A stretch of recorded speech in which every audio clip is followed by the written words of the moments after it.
বাংলাদেশে পাঠাওয়ের সহ-প্রতিষ্ঠাতা ফাহিম সালেহ হত্যাকাণ্ডের ঘটনায় তার সাবেক সহকারী টাইরেস হাসপিলকে দোষী সাব্যস্ত করেছে নিউ ইয়র্কের ম্যানহাটন সুপ্রিম কোর্ট।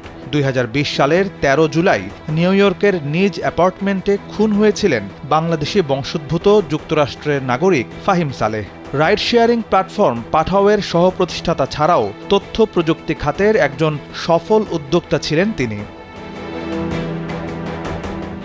আদালত জানিয়েছে ২৫ বছর বয়সী টাইরেস হাসপিল তার বস ফাহিম সালেহ ৪ লাখ মার্কিন ডলার চুরি করেছিলেন। এই অর্থ চুরির ঘটনা লুকাতে ফাহিমকে হত্যার পর ইলেকট্রিক করাত দিয়ে দেহ টুকরো টুকরো করা হয়েছে। এ কারণে হাসপিলকে প্রথম ডিগ্রি হত্যার অভিযোগে দোষী সাব্যস্ত করা হয়েছে। স্যান্ডেলিনা সো, রূপচর্চায় আভিজাত্য।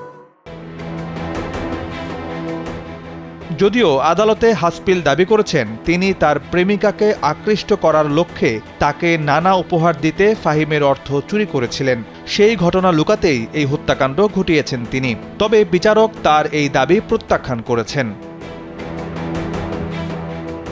আইনজীবীরা জানান, ফাহিমের আর্থিক ও ব্যক্তিগত বিষয়গুলো দেখতেন হাসপিল। তদন্ত সংশ্লিষ্ট একটি সূত্র তখন জানিয়েছিল ফাহিমের ৪ লাখ ডলার সরিয়ে ফেলেছিলেন তিনি। বিষয়টি ধরা পড়ার পর ফাহিম ওই অর্থ পরিশোধ করার সুযোগ দিয়েছিলেন তাকে। হাসপিল ধাপে ধাপে অর্থ পরিশোধের প্রতিশ্রুতি দিলেও পরে আবারও অর্থ চুরি করা শুরু করেন। এ অবস্থায় তার বিরুদ্ধে আইনি পদক্ষেপ নেওয়ার হুমকি দেন ফাহিম। এরপরই তিনি এই হত্যাকাণ্ডের ঘটনা ঘটান। আইনজীবীরা জানান, ফাহিমকে ঠান্ডা মাথায় পরিকল্পনা মাফিক খুন করেন হাসপিল। এর আগে একটি যন্ত্রের মাধ্যমে ফাহিমকে অজ্ঞান করেন। সেই যন্ত্রের সূত্র ধরেই হাসপিলকে শনাক্ত করার কথা জানায় পুলিশ। হত্যার পর ফাহিমের শরীর টুকরা টুকরা করার কাজে ব্যবহৃত ইলেকট্রিক করাত সহ পরিচ্ছন্নতা সামগ্রী কেনার বিস্তারিত ভিডিও ফুটেজ খুঁজে পায় পুলিশ।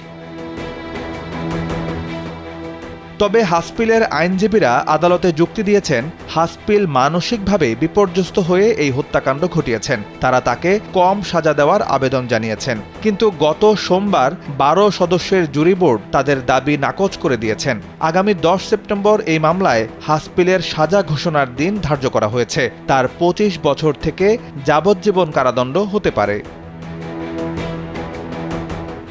সাইফ বিন আইয়ুব, কালবেলা ডেস্ক।